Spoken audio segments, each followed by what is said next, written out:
Thank you, Simon, and good afternoon to all of you.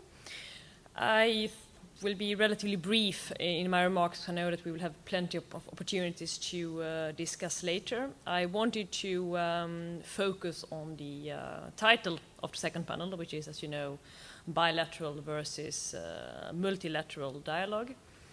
And by doing so, also maybe moving a little bit away from the pure US-EU focus, but also look more kind of globally on the issue of dialogues. Now, I think it's important that we don't confuse different concepts here. For us, it's not a matter of opposing bilateral dialogues and discussions with multilateral. The reality is that you need both, and I will explain what I mean in a little bit more detail. It's also very clear that sometimes dialogues and discussions are not enough. You need to have something that goes a little bit beyond a pure dialogue.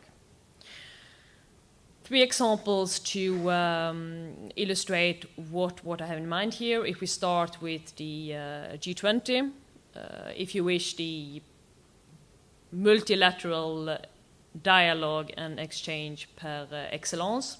Of course, 20 countries coming together, not all EU countries being directly represented, which is important, but nevertheless clearly a very useful international forum where very many important issues are discussed, where policy orientations are agreed on, and where the meetings are used to take stock of where the different jurisdictions have come in their implementation. Immensely important for us here in Europe, as most of you will know, if we look at the 40 or so proposals that this Commission has put forward in the field of financial services, not all of them, but very many of them are kind of directly following up on a G20 commitment. If we look at a more bilateral level, I think this morning was already discussed in length the financial regulatory dialogues. This, of course, is a bit of a different setting. These are dialogues that we choose to have with selected countries where we feel that we have a number of common policy objectives and issues. And it's a discussion which obviously goes in quite a lot of detail in terms of trying to understand each other's system, but also trying to find solutions on particular problems. In the bilateral context, we also have even more specific discussions. I think many of you are probably familiar with our equivalence rules, meaning that when we assess that a certain third country has a regulatory framework and supervisory rules in place that are not identical but equivalent, similar to the European rules, we would consider the financial operator in question to be as if he would be regulated in the European Union. And this, as you know, applies across the board when it comes to CCPs, but also audit, credit rating agencies, and many other issues. And in that context, we sometimes have very specific discussions with a country. You could, for example, very well imagine that there would be a third country which would be very important from a European perspective in a certain sector, let's say insurance, but the same country would not have the same direct relevance for the European market when it comes to, for example, audit or credit rating agencies. So I think sometimes we need to have bilateral dialogues which are very focused on one specific issue and one specific sector. So as I said in the beginning, for us, I think multilateral and bilateral is not at all opposed. These are complementary approaches, and we certainly need them both. And more generally, we sometimes need to go beyond a pure discussion and a dialogue. We need to try to have global standards, and of course making sure that the rules actually work together, that they are convergent, that they are compatible and that we don't create regulatory arbitrage between different markets. And this does not mean that dialogues are redundant, it just means that in certain circumstances they are not in themselves fully sufficient.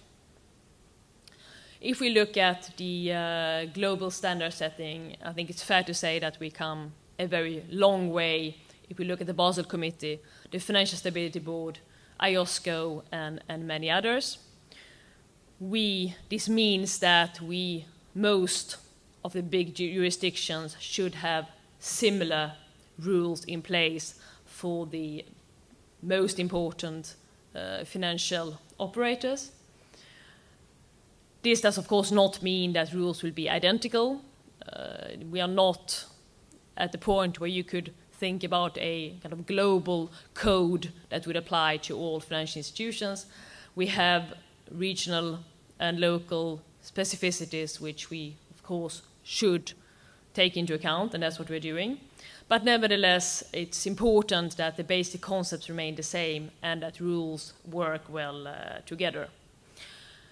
And I think that is where we have seen in the last couple of years that sometimes just having a dialogue is not enough.